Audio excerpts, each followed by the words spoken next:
Olá, meus amigos, tudo bem com vocês? Vamos começar a falar de um caso de genética. Vamos falar sobre epistasia, tá bom? Que é um tipo de interação gênica. Então, o que significa epistasia? Nada mais, nada menos. Epistasia é quando um gene inibe o outro, beleza? E é isso que é epistasia. É um tipo de interação gênica. Por exemplo, quando eu mostro aqui epistasia dominante, eu tenho aqui o gene A. Nesse caso aqui, nessa configuração, eu tenho o Azão, o Azinho, tá bom? Então, no momento que vier um dominante aqui, ó, em um alelo dominante, esse alelo vai inibir outro par de alelos que está localizado em outro cromossomo homólogo, e aí vai inibir a característica desse outro par aqui, ó. Então, se nesse cromossomo ele determina uma característica, ela vai ser inibida por esses genes, tá bom?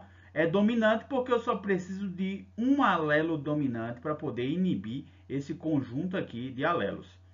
Ah, professor, poderia vir outra configuração? Poderia vir azão, azão, né? Ou azão, azinho. Eu só preciso de um azão para que haja a inibição desses alelos aqui, localizados em outro cromossomo. Beleza? Então, esse é um caso de epistasia dominante. O gene que inibe outro, ele é chamado de gene epistático, enquanto que o gene que é inibido, ele é chamado de gene hipostático. Tranquilo, pessoal? Então, já a epistasia recessiva, eu preciso de dois alelos recessivos para poder inibir um gene. No caso, aqui, ó, eu tenho um Azinho, e nessa configuração aqui, esse par de alelos vai inibir outro gene localizado em outro par homólogo, tá bom? No caso, vai inibir o Bzão, Bzinho. Ah, poderia vir outra configuração. Poderia vir aqui Bzinho, Bzinho, ou Bzão, Bzão, mas não importa. E o importante é que quando vier esse aqui, vai inibir a característica desse outro aqui, tá bom? Então aqui a gente tem o gene epistático, no caso é recessiva porque é o Azinho, inibindo o gene hipostático, nesse caso é o Bzão, Bzinho. Poderia vir Bzão, Bzão ou Bzinho, Bzinho. Tranquilo? Então vamos falar aqui de alguns casos de epistasia. Então vamos para esse caso aqui de epistasia dominante na cor da pelagem das galinhas, tá bom? Eu tenho aqui dois tipos de galinha, a galinha colorida, a galinha branca, tá bom? Ou galo, né? Então eu tenho um gene Czão aqui, esse gene ou esse alelo, tá bom? O alelo, o Czão, ele vai determinar a cor da galinha, ela vai vir colorida, enquanto que o Czinho recessivo, ele vai determinar a cor branca da galinha. Então essa aqui vai ser recessiva, enquanto que essa aqui vai ser dominante. Porém, existe um gene localizado em outro par homólogo que pode inibir esses dois alelos, tá bom? Que é o gene Izão. No caso, é dominante porque eu só preciso de um. E esse Izão vai inibir esses dois e a galinha vai ficar branca. Por quê? Porque ela não vai produzir nenhum pigmento. O branco, o C, já não produz nenhum pigmento. Se vier o Izão, ela vai continuar sem produzir esse pigmento, mesmo que venha com esse gene aqui, ó, mandando ela produzir o pigmento, tá bom? Então, nesse caso, o gene epistático vai ser o Izão. E aí, quando a gente tiver o fenótipo, né, no caso das penas coloridas, ela vai precisar de um Czão, alguma coisa, né, Czão, Czão ou Czão, Czinho, e aí ela precisa vir obrigatoriamente com Izinho em outro par homólogo, tá bom? Em outro par de cromossomos. E nesse caso aqui ela vai ter pelagem colorida. Porém, para ela ter pelagem branca, ela pode ser Czinho, no caso aqui pode vir qualquer coisa, tá bom? Mas no momento que vier um Izão, esse Izão aqui, ó, que vocês estão vendo circulado, ele vai inibir o gene Czão. No caso, mesmo que ele venha, ela vai ficar branca, tá bom? Mesmo esse Czão aqui, dizendo que a galinha deveria ser colorido. Ou seja, esse genizão aqui, ele é do tipo epistático, tá bom? Ele está inibindo a coloração dessa galinha. Então, falando um pouquinho dessa epistasia recessiva agora, eu preciso de dois alelos recessivos para poder inibir outro gene. E nesse caso aqui eu tenho aqui a cor dos labradores, tá bom? Eu tenho aqui um cachorrinho preto, labrador preto, o da cor chocolate e o da cor amarela ou dourado, tá bom? Então, para o labrador ser preto, ele precisa de um alelo chamado Bzão. Vou botar B de black, tá bom? B de black. Então, para ele ser preto, ele precisa de Bzão, Bzão ou Bzão, Bzinho, né? Pode ser escrito assim também, Bzão traço. Porque esse traço representa qualquer outro, ou Bzão ou Bzinho. No caso, esse preto aqui vai ser dominante. Ele vai dominar sobre a cor marrom. O marrom, ele é recessivo. Para o cachorrinho ser marrom, ele vai precisar de Bzinho, Bzinho. Porém, existe um gene epistático localizado em outro cromossomo, que é o Ezinho, Ezinho.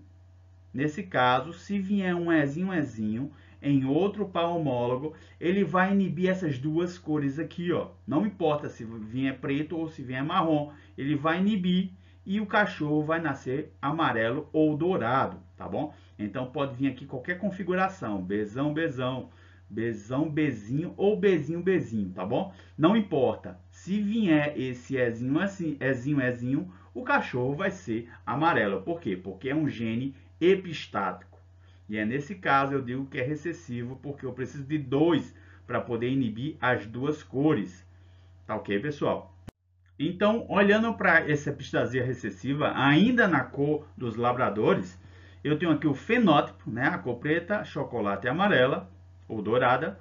E os genótipos aqui, eu tenho vários. Nesse caso do preto, como ele é dominante, ele vai ter Bzão, Bzão ou Bzão alguma coisa, tá bom? Não pode vir um Ezinho, Ezinho em hipótese alguma, porque no momento que vier um Ezinho, Ezinho em outro par homólogo, ele vai virar dourado ou amarelo. No caso do chocolate, ele vai ser o recessivo, ele vai ser Bzinho, Bzinho, tá bom? Ele vai ter que vir que Bzinho, Bzinho, porém não pode vir Ezinho, Ezinho, porque senão vai inibir o gene B, e aí ele vai dar amarelo. Deu para entender, pessoal? Então aqui, ó, eu tenho que sempre ter essa configuração aqui, para poder ainda continuar mantendo essa cor preta e marrom.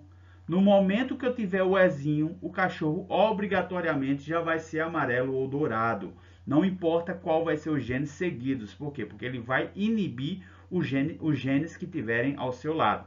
No caso, esse aqui, ó, esse Ezinho, Ezinho inibiu esse par de genes aqui, ó. Tá bom? Esse Ezinho, Ezinho também inibiu esse par de genes aqui. Tá bom? Então, esse aqui é um caso de epistasia recessiva. Tá aqui os genes epistáticos inibindo os genes hipostáticos. Beleza, pessoal?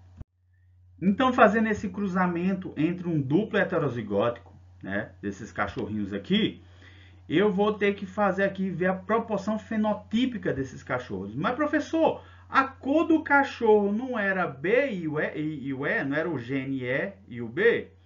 Sim, meu filho, mas às vezes nem sempre é obrigatório eu colocar sempre esses genes. Podem vir outros, tá bom? E dependendo do livro, esses genes podem até mudar de letra. Não tem problema. É só você saber quem é o gene dominante, quem é o gene recessivo e quem é o gene epistático. E aqui dá para saber, né? Então, no caso do preto, o preto seria, né, o azão, azão ou azão, azinho. Esse aqui é o dominante. O marrom seria o Azinho, Azinho. E nesse caso aqui, nessa configuração, quando vier o Bzinho, Bzinho, não importa o que vier antes, esse Bzinho, Bzinho vai inibir esse gene A, tá bom? Fazendo com que o cachorro fique dourado. Então, quando eu vou cruzar um duplo heterozigótico, ele vai ser preto, por quê? Porque eu tenho um azão, né? Eu tenho um Bzão aqui que não é um gene epistático, tá bom? E aí ele vai ser preto. Quando eu cruzo esses dois duplo heterozigóticos, tá bom? Eu vou retirar os gametas desses cachorrinhos aqui, ó.